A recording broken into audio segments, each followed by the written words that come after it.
Oke, assalamualaikum warahmatullahi wabarakatuh, teman-teman. Terima kasih banyak buat teman-teman yang udah hadir di hari ini. Nah, di hari ini, teman-teman, saya bakal bahas beberapa hal. Oke, yang pertama adalah di bagian penyajian data, teman-teman. Oke, kita lanjutin materi kemarin. Jadi nanti teman-teman kita bahas tugas besar 2. Tugas besar 2 itu kemungkinan hari Minggu atau nggak minggu besoknya lagi. Tapi gini teman-teman, di tugas besar 2 ini teman-teman minimal teman-teman udah ngeh cara penyajian datanya dan sebagainya, gitu ya. Biarpun dalam konteksnya nanti tuh bakalan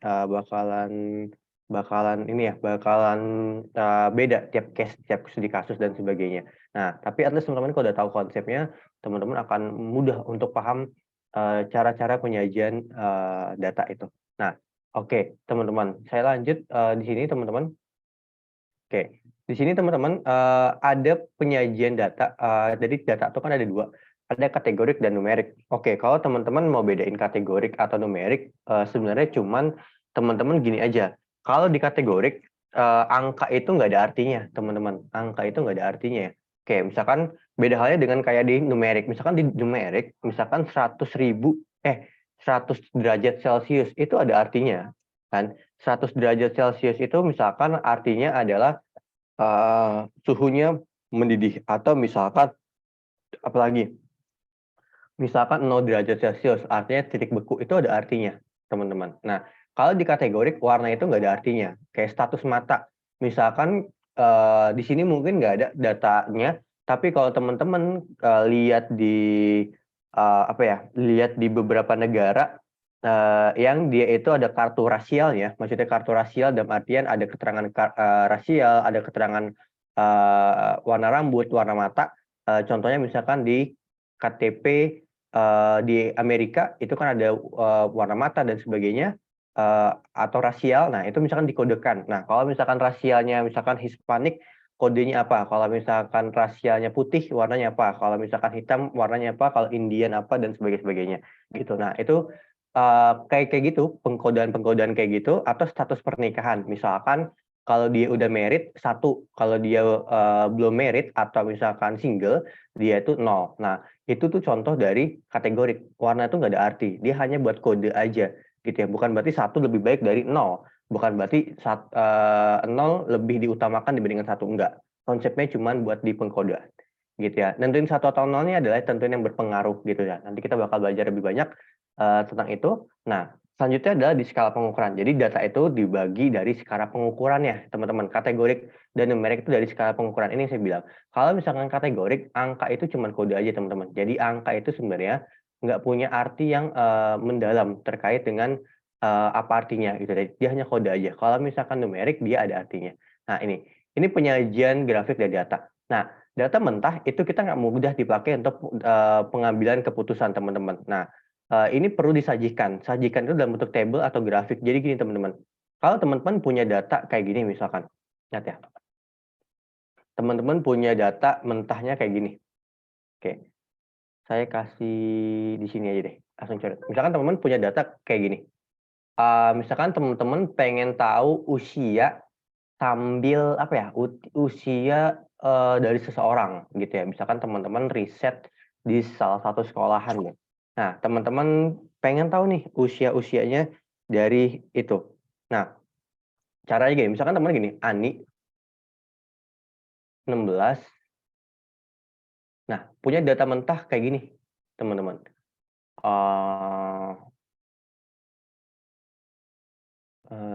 Rini. Nah, misalkan teman-teman punya datanya kayak gini. Nah, ini teman-teman, ini kan data mentah. Tapi kalau teman-teman udah sajikan data, misalkan dalam bentuk tabel kan jadi kayak gini. Nama, usia. Set, Ani, Budi, Bibi. Ini. Nah, ini yang dimaksud dari penyajian data. Jadi teman-teman, kalau misalkan teman-teman ini Ani kan berapa? 16 tahun. Kalau misalkan Budi 17 tahun, kalau misalkan Bibi 13 tahun, kalau Rini 13 tahun, gitu. Nah, ini teman-teman, lihat deh.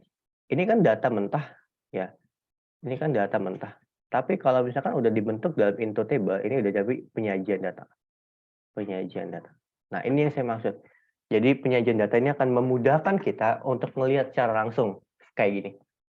Bahkan ada yang datanya lebih acak lagi, ini kan cuma 2 aja, cuman, nama dan umur, tapi ada lagi yang lebih acak. Kalau misalkan teman-teman pernah bikin kuesioner penelitian dan sebagainya, atau misalkan teman-teman bikin, riset kecil-kecilan, nah teman-teman mungkin pernah ketemu kayak gini.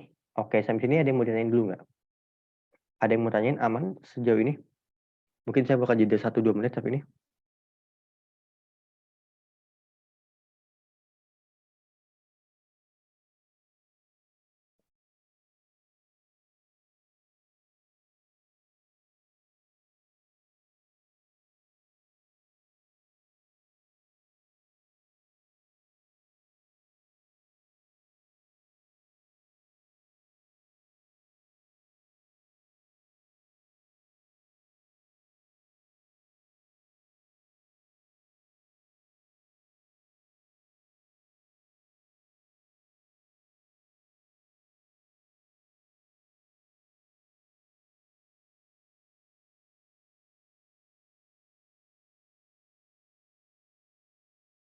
Oke, aman ya? Baik, kalau aman kalau aman saya lanjut. Ini nanti saya bakal kasih 1, 2 jeda menit buat teman-teman tanya jawab. Yang penting, teman-teman paham dulu di hari ini.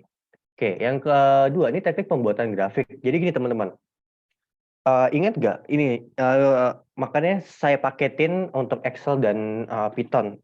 Sebenarnya nggak masalah kalau ikut salah satu aja nggak masalah. Nah, tapi saya paketin di Office kan ada Python dan sebagainya. Tujuannya sebenarnya, pertama biar lebih terjangkau, yang kedua, kalau teman-teman udah belajar Excel tuh udah enak ke Python-nya, atau sebaliknya kalau teman-teman udah belajar Python, teman-teman tuh udah enak buat belajar, Excel-nya. Jadi gini teman-teman.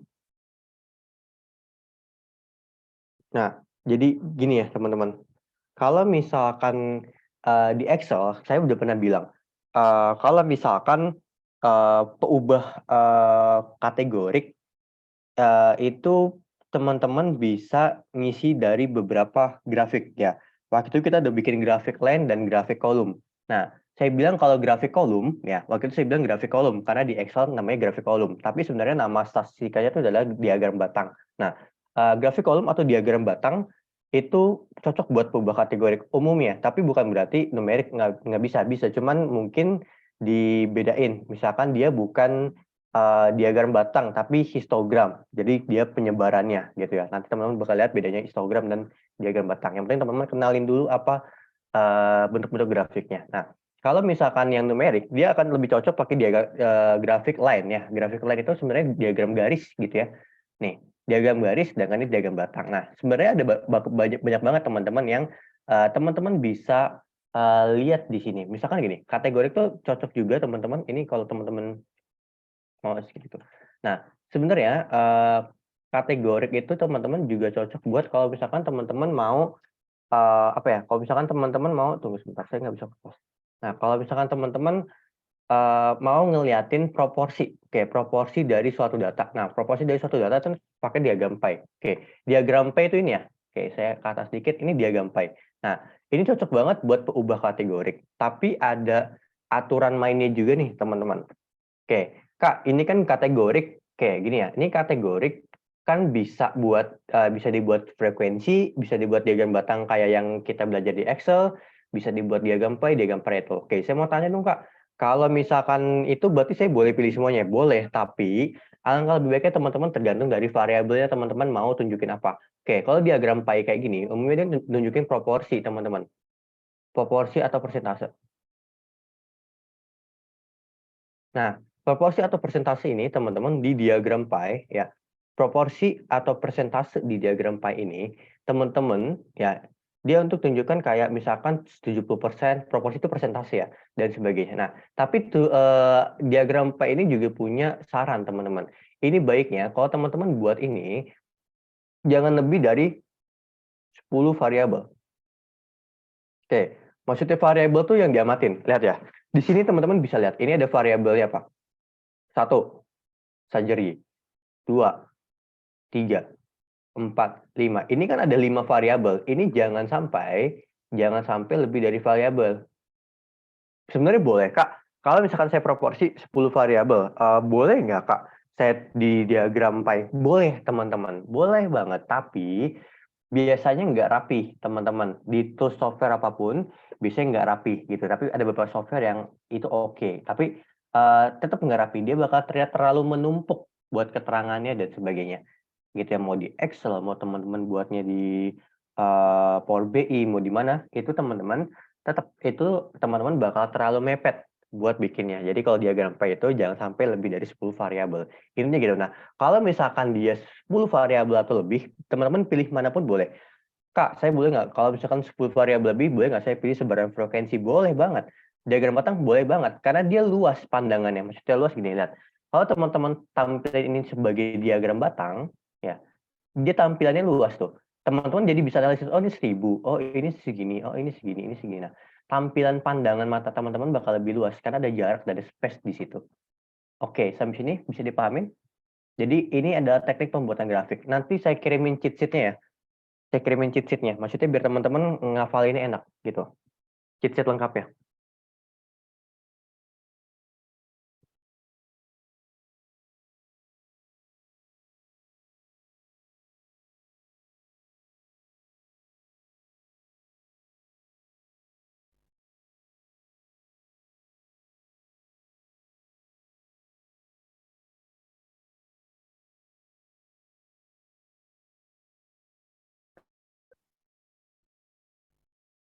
Oke, aman sampai sini? Ada yang mau tanyain dulu nggak kira-kira? Atau kira-kira masih bingung? Nanti cheat sheet-nya atau cara cepatnya nanti saya titip ke ini ya Kak ini. Saya langsung kirim ke grup nantinya.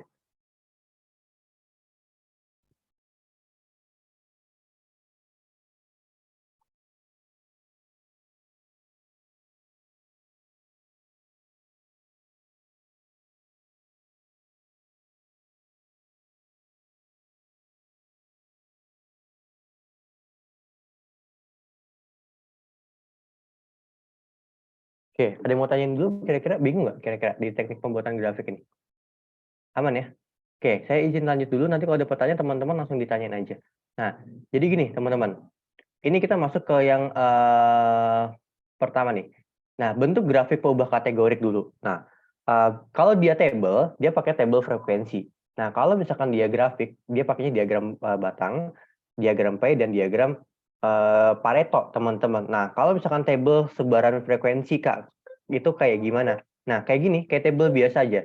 Misalkan di sini teman-teman ada data di studi kasusnya adalah eh, data dari unit rumah sakit berdasarkan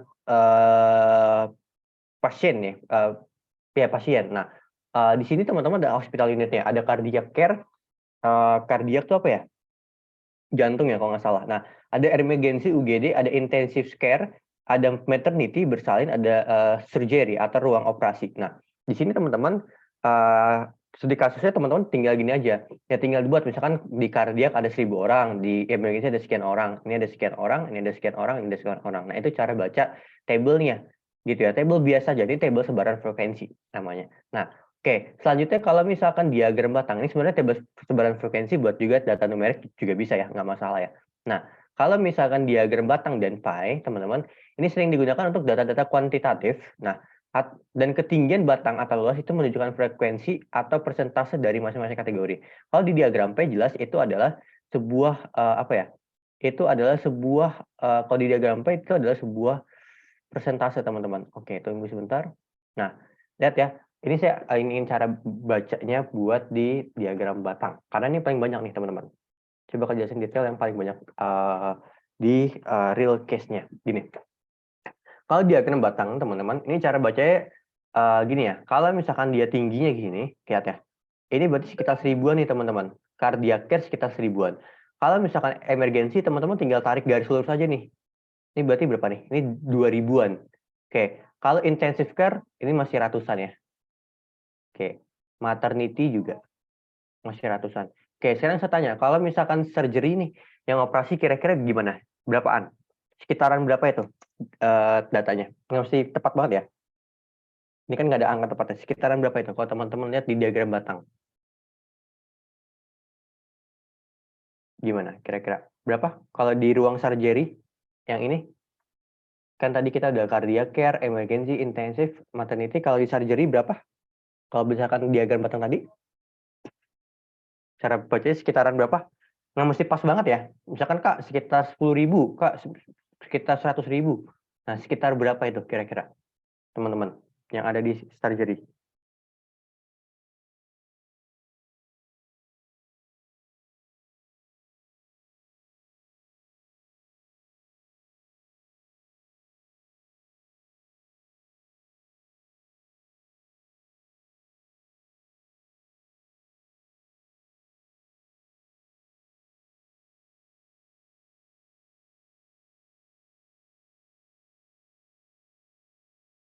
Oke, berapa? Iya, 4.000-an, 4.500, 4.000-an ya. Oke, sebenarnya saya cuma minta teman-teman ya sekitar 4.000 Kak gitu ya. Ya sekitar 4.000-an. Nah, itu oke. Kalau tadi yang jawab 4.500, 4.800 itu lebih oke lagi gitu ya. Thank you buat Kak Alwia dan Kak Pasya. Jadi sekitar segitu ya. Itu cara bacanya. Jadi lihat di garis lurusnya. Nah, umumnya biasanya kalau teman-teman di Excel tuh ada kasih detailnya. Jadi nanti itu di atasnya ada kayak gini. Misalkan dia 4.300. Nah, di sini ada detailnya. Kalau di Excel bisa di setting-setting kayak gitu. Nah, oke, lanjut. Di diagram P, teman-teman lihat ini berdasarkan proporsi. Proporsi itu persentase ya. Oke, kalau teman-teman lihat ruangan yang paling banyak digunain apa? Ruangan yang paling banyak digunain apa? Ruangan yang paling banyak digunain. Ruangan apa yang paling banyak digunain di situ? Jadi kan ada ruangan tadi kan ada ruangan kardiak, ada ruangan emergensi, ada ruangan intensif, ada ruangan maternity dan ruangan operasi. Yang paling banyak digunain ruangan apa kira-kira teman-teman?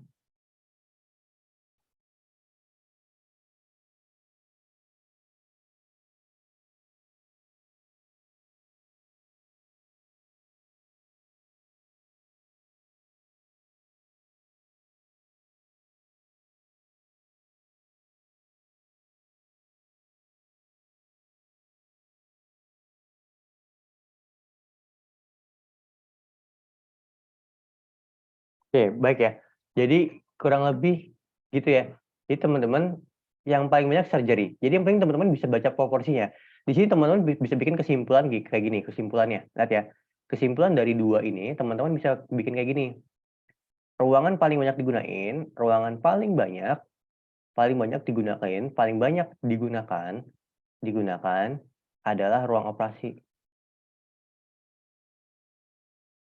Oke, misal kalau nantinya teman-teman pengen ada pengembangan ruangan dan sebagainya, mungkin teman-teman kalau misalkan teman-teman di bisnis analis atau misalkan teman-teman sebagai yang kiranya bagian rumah sakitnya, mungkin teman-teman bisa sasaranin kalau misalkan ruang operasi yang harus ditingkatin atau misalkan ya misalkan ruang operasi atau ruang emergensi yang harus ditingkatin dan sebagainya. Karena itu memberikan daya dukung yang lebih dibandingkan unit-unit lain. Misalkan prioritasnya, misalkan disuruh satu ruangan yang kiranya pengen ditambahin. Nah, teman-teman langsung ajukan operasi aja. Kenapa? Karena kebanyakan pasien di kita datangnya tuh ke ruang operasi gitu. Biar kita bisa lebih banyak menampung dan melakukan jadwal operasi. Oke, mungkin kayak gitu dan sebagainya.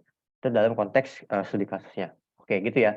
Jadi teman-teman yang penting bisa baca di datanya. Oke, yang ketiga ini ada diagram Pareto. Oke, ini adalah kombinasi antara diagram batang dan poligon ya.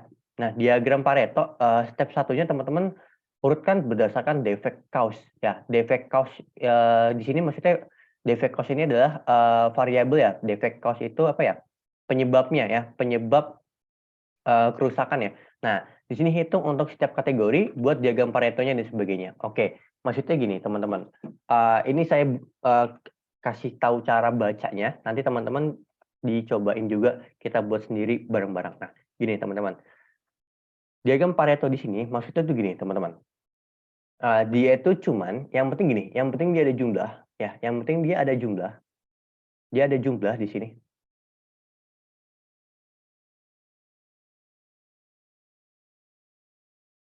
dan dia ada persentase, teman-teman. Di sini dia ada persentase.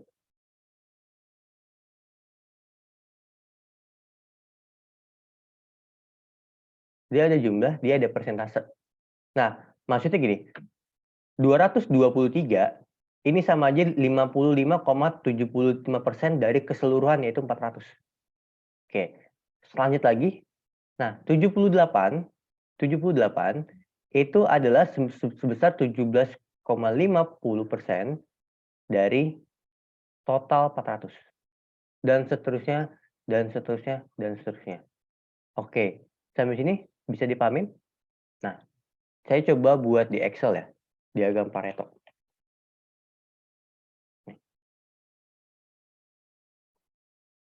Jadi dia intinya menggabungkan antara jumlah unitnya berdasarkan dan persentasenya.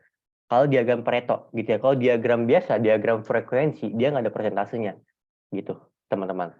Bedanya cuma di situ aja, bedanya di tambahan persentase yang harus teman-teman buat kalau misalkan teman-teman di diagram Pareto. Oke, tunggu sebentar, saya masih buka Excel-nya.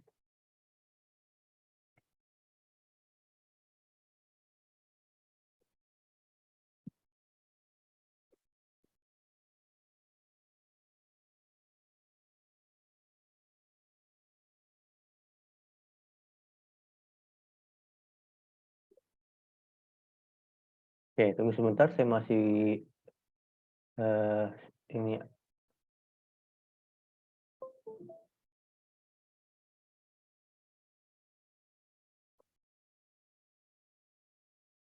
Oke, Excel-nya lagi loading, tunggu sebentar.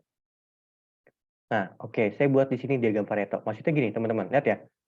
Misalkan saya punya suatu variabel ya. Variabel itu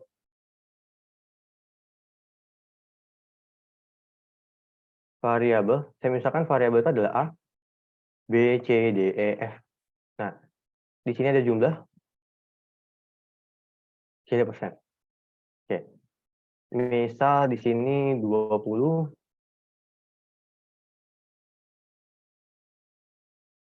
di sini ada totalnya. Oke, sum. Oke. Nah, lihat ya. Sorry, kok 0. F9. 4 sampai F9.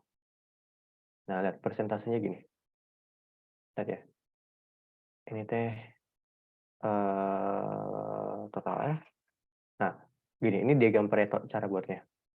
Jadi kita sama dengan ini contoh simpelnya. Kalau di yang di itu kan di PDF. Buat teman-teman yang belum dapat PDF-nya, nanti saya kasih lagi ya. Tadi saya udah kasih via chat.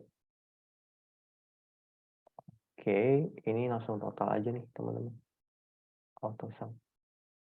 Tuh, jadi satu pas ya. Satu tuh sama dengan 100% ya. Ini lihat percentage deh. Nah, ini berarti kan percentage juga, ya kan?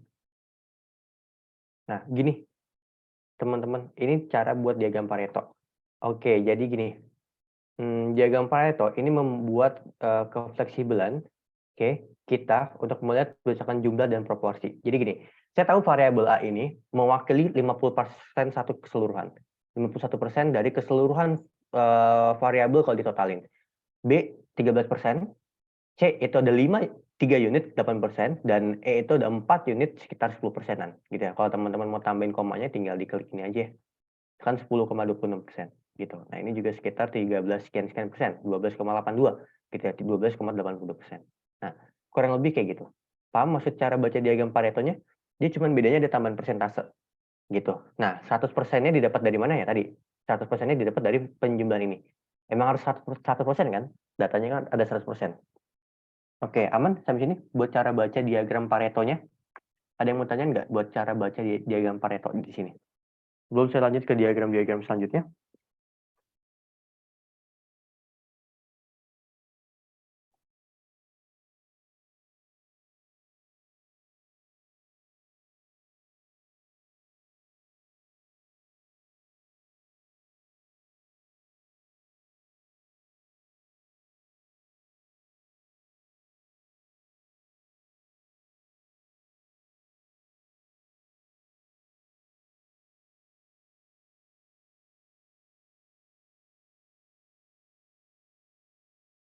Aman sampai sini? Ada yang mau tanya nggak cara baca diagram Pareto?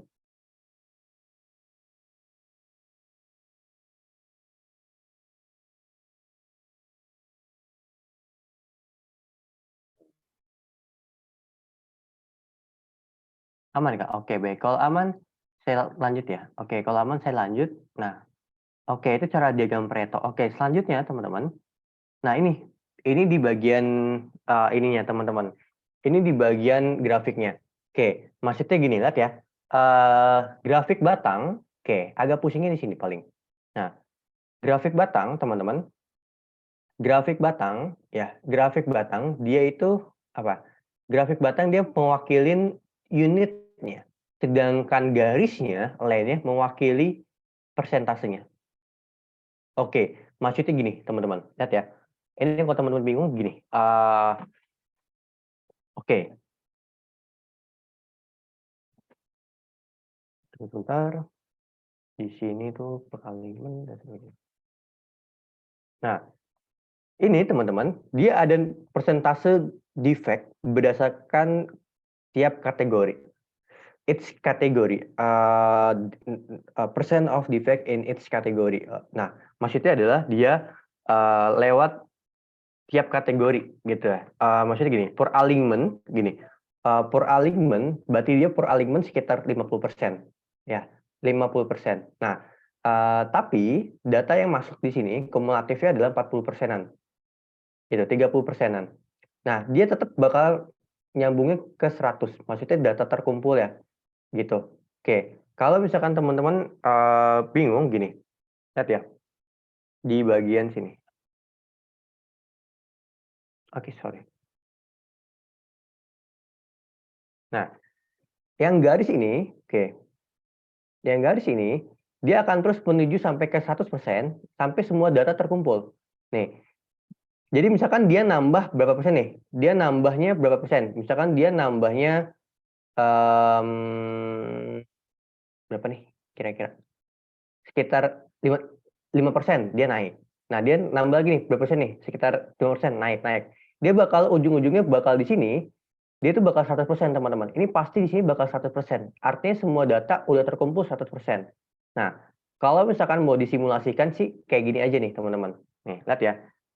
Ini garis pertama tuh oke, garis pertama kayak gini aja. Ini ditambah ini gitu. Jadi ini ditambah ini. Nah, dan seterusnya. Sorry. Ini ditambah oke. Ini bukan G5 tapi ini. Nah, kurang lebih kayak gini teman-teman. Maksudnya. Nah, ini nih yang diwakili oleh garis. Dan ini diwakili oleh unitnya, teman-teman. Diwakili oleh barnya. Oke, aman? Jadi garis itu pasti bakal menuju ke 100%. Artinya udah 100% data yang terkumpul. Gitu, teman-teman. Kumulatifnya. Ini adalah angka kumulatif. Ini adalah angka each-nya. Ini each unitnya. Per grupnya segini. Dan ini adalah angka kumulatifnya. Oke, bisa dipahamin sampai sini kira-kira? Ada yang mau ditanyain nggak kira-kira dari teman-teman?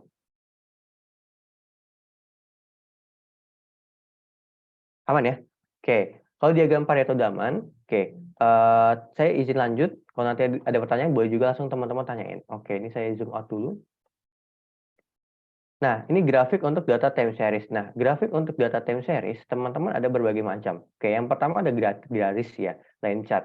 Dia untuk melihat nilai peubah dalam jangka waktu tertentu. Nah, umumnya peubah itu dalam waktunya itu horizontal. Waktunya horizontal, ini kayak tahun 1990, tahun 1991 sampai 2008 datanya.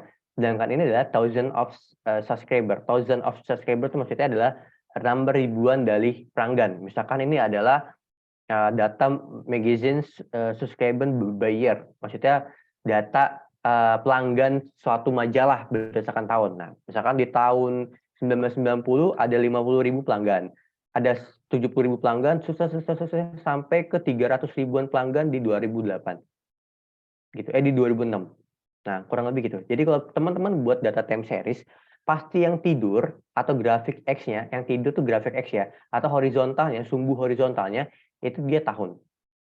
Oke, itu kalau untuk grafik time series gitu ya.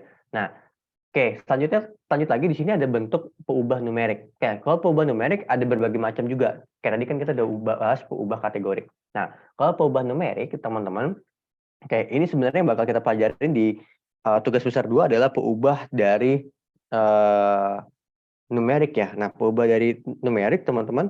Nah, di sini teman-teman, di peubah numerik, pertama teman-teman ada sebaran frekuensi dan ada sebaran kumulatif.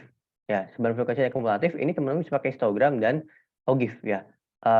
Sebaran frekuensi itu tadi ya, per unit ya, sedangkan kumulatif itu tadi kumulatif berdasarkan persentasenya. Oke, nanti kita bakal lihat kayak gimana contohnya. Nah, kalau sebaran frekuensi, teman-teman, ini adalah tabel yang berisi kategori atau kelompok dari peubah. Kayak tadi, itu tadi sebaran frekuensi ya. Yang ini nih, sebaran frekuensi. Kalau masih bingung, sebaran frekuensi yang mana? Yang ini, Kak. Nih, yang ini. Yang mana tuh, Kak? Yang ini. Ini sebaran frekuensi ya. Dia buat data kategorik bisa, buat numerik juga bisa ya. Namanya juga tabel kayak gitu biasa kan. Frekuensi. Itu bisa buat apapun datanya. Dia untuk merangkum data dan kita cepat untuk menangkap data.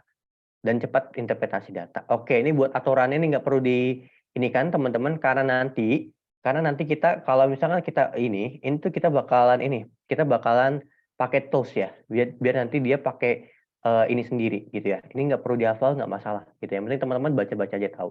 Nah, oke, lanjut. Selanjutnya di sini teman-teman.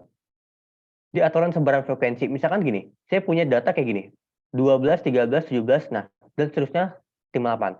Kalau teman-teman disuruh cari range, oke, sebenarnya ini nggak perlu dihafal. Ini nggak perlu dihafal, teman-teman. Karena teman-teman buat cari range, kita pakai yang namanya tools gitu ya.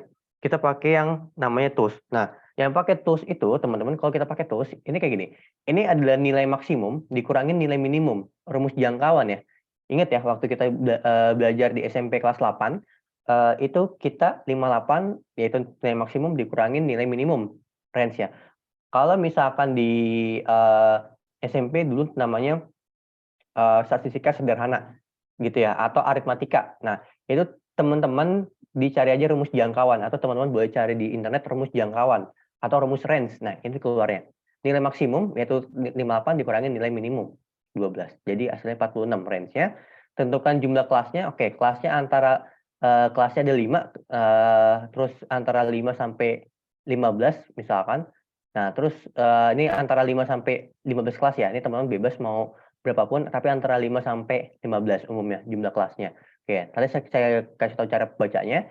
Tentuin lebar kelasnya. Oke, misalkan ada 46 range-nya. 46 dibagi dengan jumlah kelas, itu ada 9. Berarti sekitar 10 nih lebar kelasnya. Oke, lebar kelasnya. Oke, jangan bingung dulu. Ntar saya bakal tahu apa arti lebar kelasnya. Tentukan interval kelasnya. Nah, misalkan gini. 10. Misalkan gini. 10 tapi kurang dari 20. 10 tapi kurang dari 20. Ini kan ada 10 angka ya. Dia ada 10 angka.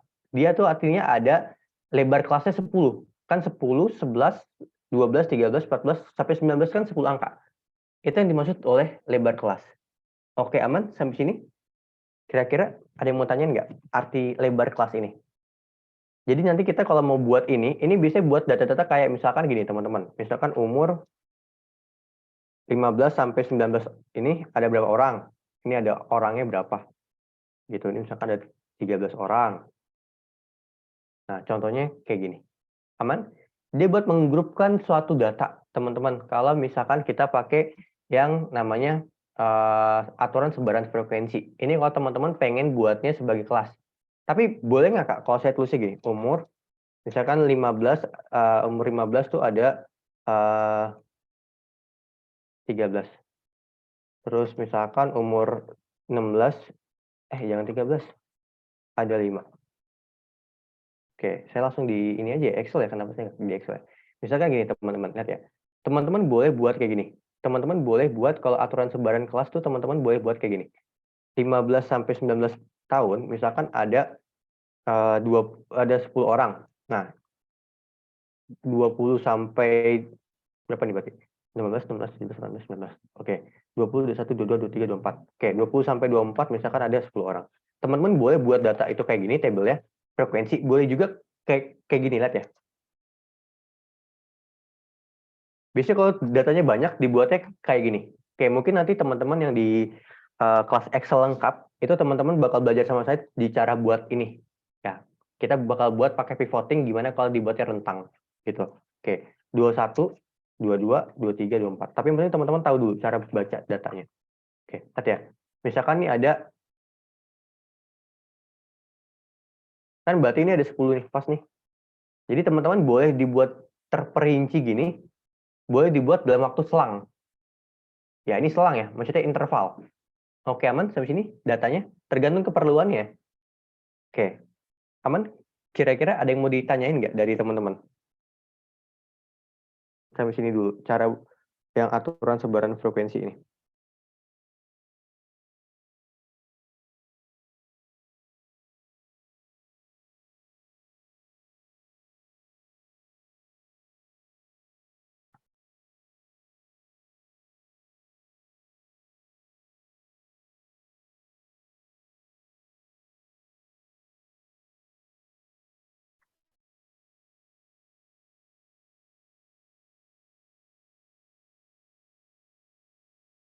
Oke, aman ya?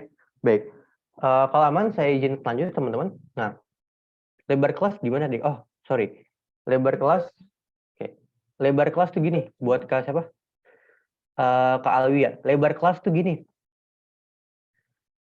Ini kan 10, oke, 10 but less than 20. Berarti gini ya. Oke, lihat. Ini lebar kelasnya berapa? Oke. Ini lebar kelasnya 5. Kenapa ini lebar kelasnya 5?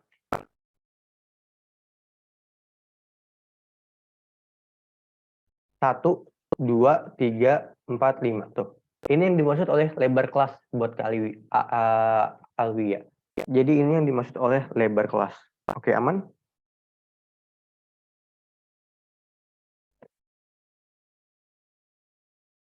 Gitu, aman ya? Di selang intervalnya, ya, gampangnya sih selang interval. Kalau mau ini.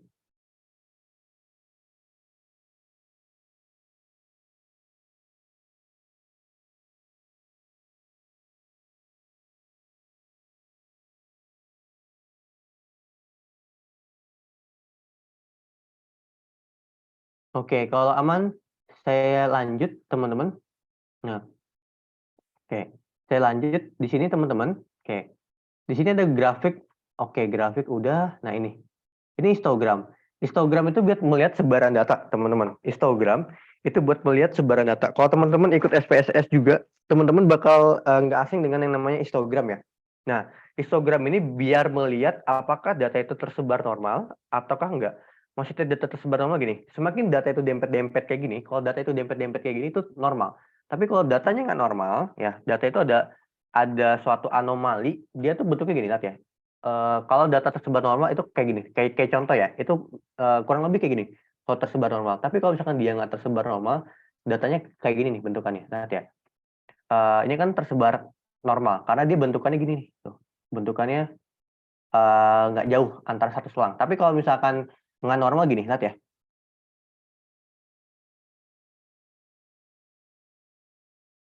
Nah ini nggak normal nih, dia ada anomali nih.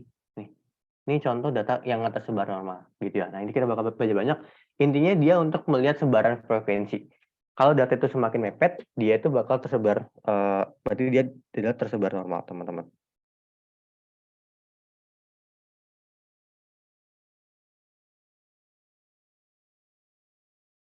Oke, pas ya.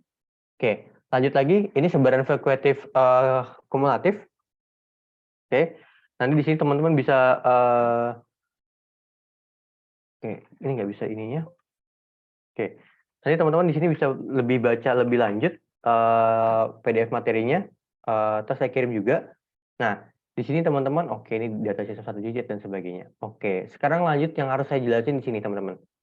Di peringkasan data, oke ini kita masih 1941, it's okay. Nah, di peringkasan data, teman-teman nggak usah hafalin ya. Saya minta teman-teman nggak usah dihafalin rumusnya, tapi teman-teman yang penting tahu artinya. Maksudnya, teman-teman tahu arti mean. Mean itu rata-rata, mean ya, rata-rata.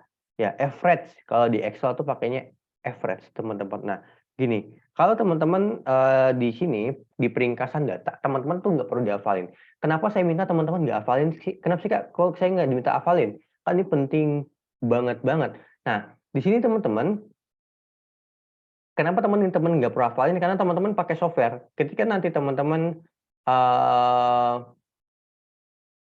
pakai software, teman-teman, ya ketika teman-teman pakai software, itu teman-teman udah langsung keluar angkanya. Oke, saya kasih nanti di hari Minggu atau di minggu depan itu lihat deh, teman-teman lihat pembahasan di tugas besar 2. Nanti teman-teman lihat, maksudnya saya nggak perlu hafalin karena kita udah langsung ketika kita langsung kalau di Python tuh cukup kayak gini dong. Cukup .describe, cukup variabel, nama variabelnya apa? .describe. Dia udah langsung muncul teman-teman. Meannya muncul, kuartil satunya muncul dan sebagainya. Yang saya harus jelasin di sini apa maksudnya. Oke, mean itu adalah rata-rata. Sorry, ini hampir kesilang. Mean itu artinya rata-rata, gitu ya. Oke, mean itu nggak dipengaruhi oleh outlier atau pencilan, gitu ya.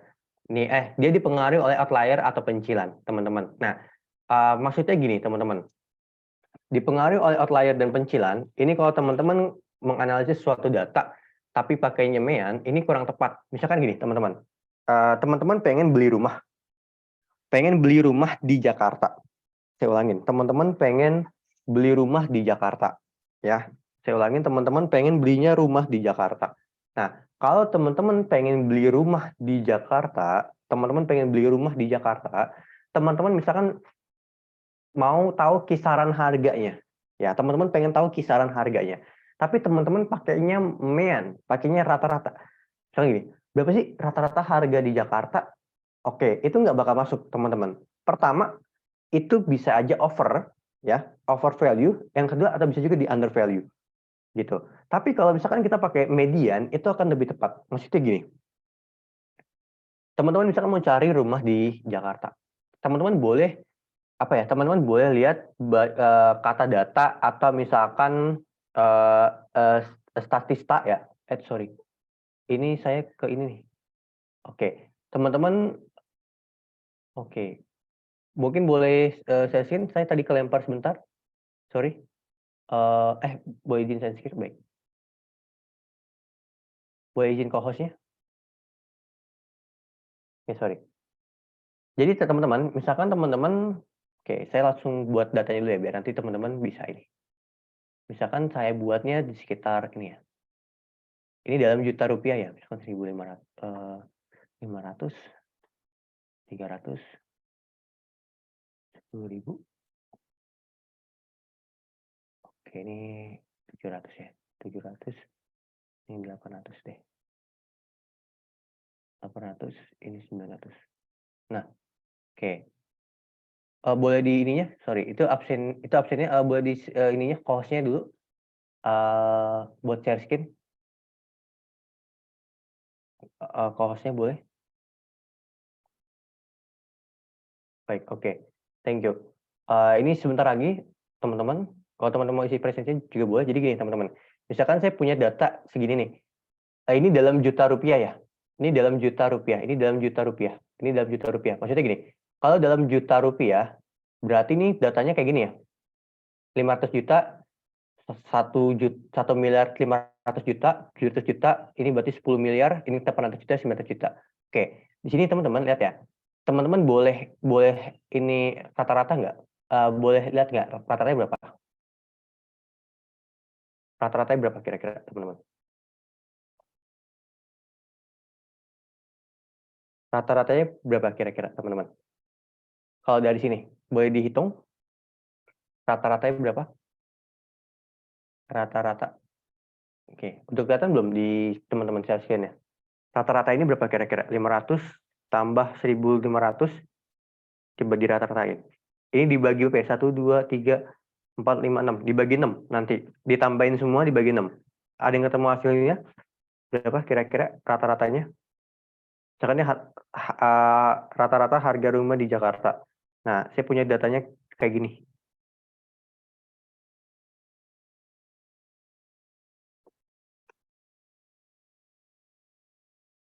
$2,4. Berapa? Rata-ratanya? Udah ketemu belum? Oke, ini kalau ditambahin semua, dia tuh 14.400. Karena datanya 6 dibagi 6, jadi 2.400. Kalau pakai rata-rata, harga rata-rata rumah di Jakarta 2,4 M. Oke, pertanyaan saya.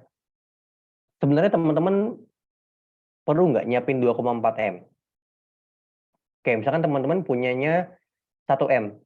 Atau 700 juta deh. Teman-teman kira-kira udah bisa beli rumah belum di Jakarta nih? Dan misalkan dari data ini, teman-teman siapin budgeting ya. Atau misalkan teman-teman developer deh. Teman-teman pengen tahu harga rata-rata rumah di Jakarta. Misalkan teman-teman kerja di developer. Kira-kira 700 juta dana itu udah dapat belum rumah di Jakarta? Kira-kira. Kalau misalkan data ini, teman-teman lihat ya. Misalkan ini dari rumah si A, rumah si B. Kira-kira dengan 700 juta aja teman-teman udah bisa dapat belum seharusnya? Kira-kira untuk itu. Sudah. Nah gitu ya. Makanya biasanya kalau gini, dia tuh pakainya median. Lihat ya, kalau pakai median itu diurutin dulu. Diurutin gini, 500, dari yang terkecil, 700, 800, 900. Median tuh nilai ini ya, 900. Berapa lagi nih? 1.500, baru 10.000. Median itu ada di tengah-tengah ya. Buat di sini nih, 800 tambah 900 dibagi 2, gitu ya. Oke, ini sebenarnya teman-teman nggak perlu cara ngitungnya, nggak masalah. Dibagi 900, dibagi 2. Sorry. Dibagi 2. Ini sekitar 850. Nah, median itu 850. Artinya gini, teman-teman. Artinya, kalau teman-teman mau beli rumah di Jakarta, teman-teman cukup siapin budget 850 juta. Udah bisa kebeli. Tentu, jelas teman-teman bisa beli yang ini. Bisa beli yang ini. Bisa beli yang ini. Biarpun teman-teman nggak bisa beli yang ini, yang ini, yang ini. Tapi ini cukup buat budgeting. Jadi kalau kita mau lihat data secara keseluruhan, biasanya kita disaranin pakai median. Karena dia nggak ada pencilan, gitu ya. Dia menggambarkan, misalnya dia lebih menggambarkan gambaran umum suatu data, gitu ya. Nah, di sini ada pencilan, teman-teman. Pencilan itu nilai ekstrim. Lihat, ini nilai ekstrim. 10.000. Bayangin, 500, 1.500, 700, 800, 900. Tapi tiba-tiba 10.000. Jomplang banget. Ini namanya pencilan, teman-teman. Data-data yang jomplang gini, jomplangnya nggak mesti jomplang ini ya, pencilan. Jomplangnya nggak mesti jomplang lebih gede, tapi bisa lebih kecil ya. Misalkan gini, ini 10. Ada data yang 10 juta nih misalkan yang jual rumahnya. Ini pencilan, teman-teman. Dia bakal ngerusak rata-rata. Dia bakal ngerusak rata-rata. Gitu ya. Paham maksudnya? Jadi rata-rata tuh sensitif terhadap pencilan. Jadi kalau teman-teman mau nyajikan suatu data, misalkan ada rata-rata sekian, mediannya sekian. Teman-teman saran saya ambilnya di median aja. Misalkan teman-teman mau presentasi, misalkan kita harus investasi di Jakarta.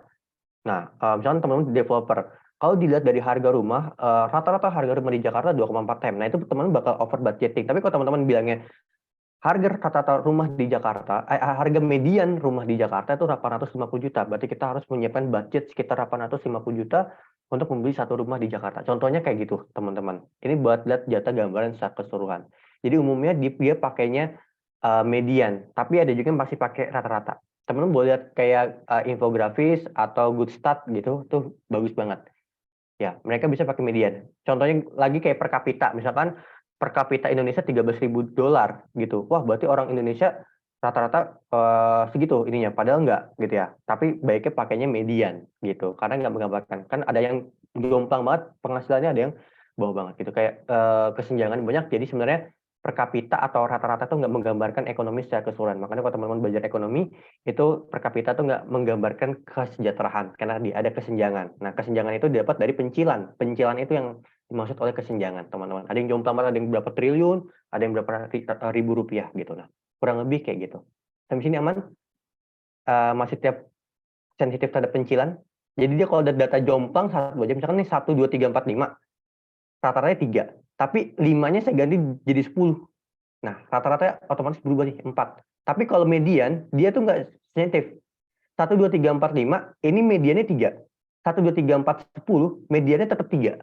Jadi median tuh nggak terpengaruh dengan itu, teman-teman. Nggak terpengaruh dengan data-data jomplang. Oke, aman? Tapi ini aman? Kira-kira sebelum saya iniin, mungkin nanti kita lanjut di pertemuan selanjutnya untuk di itunya. Kayaknya saya akan lebih enak kalau misalkan saya udah dijelasin yang tentang describe di cara itunya, teman-teman. Aman nggak kira-kira? Sampai sini dulu, sampai mean. Nanti di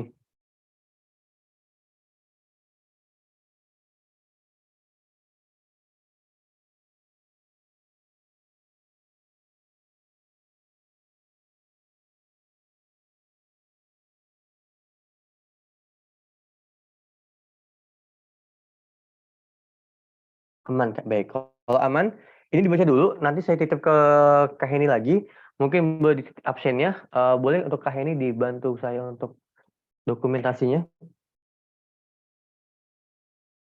Mangga.